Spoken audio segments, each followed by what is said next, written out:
আৰু এটা নতুন কাম ডিব্ৰুগড়ত আৰম্ভ কৰিছোঁ। সেয়া হৈছে প্ৰায় 60 কোটি টকা ব্যয়েৰে আমি পুৰণা জলসম্পদ বিভাগৰ এই কমপ্লেক্সত এটা 360 গৰাকী মানুহ বহি সভা কৰিব পৰাকৈ এটা অডিটৰিয়াম আৰু 150 মানুহ বহি কাম কৰিব পৰাকৈ এটা কনফাৰেন্স ৰুম, 20 জন মন্ত্ৰী বহিব পৰা 20 জন মন্ত্ৰীৰ চেম্বাৰ, 10 জন মন্ত্ৰী থাকিব পৰা এটা কোঠাৰ আৱাস আৰু মুখ্য সচিবকে ধৰি 5 জন জ্যেষ্ঠ বিষয়া একেলগে বহি কাম কৰিব পৰাৰ ব্যৱস্থা আৰু তাৰ লগত আমাৰ বিভিন্ন পৰ্যায়ৰ বিষয়া বহিব পৰাৰ ব্যৱস্থাকে ধৰি ডিব্ৰুগড়ৰ মুখ্যমন্ত্ৰীৰ সচিবালয়টোত আমি কেইবাটাও নতুন ব্যৱস্থা সংযোজন কৰাৰ এখন আঁচনি আজি আমি আধাৰশিলা স্থাপন কৰিছোঁ। মই ভাবোঁ যে এবছৰৰ ভিতৰত এই আঁচনিখিনিৰ কাম সম্পূৰ্ণ হ'ব।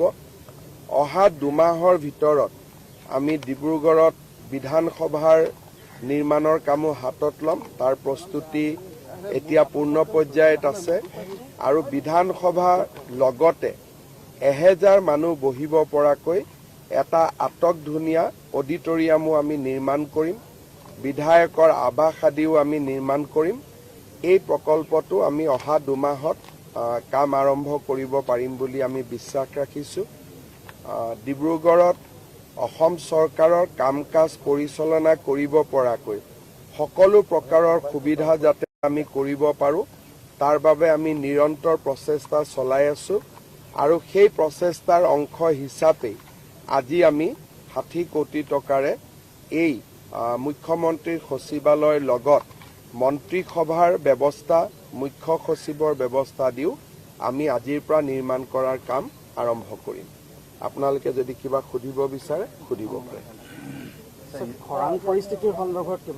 খৰাং পৰিস্থিতিৰ সন্দৰ্ভত আমি নজৰ ৰাখি আছোঁ আৰু সাধাৰণতে আমাৰ অসমত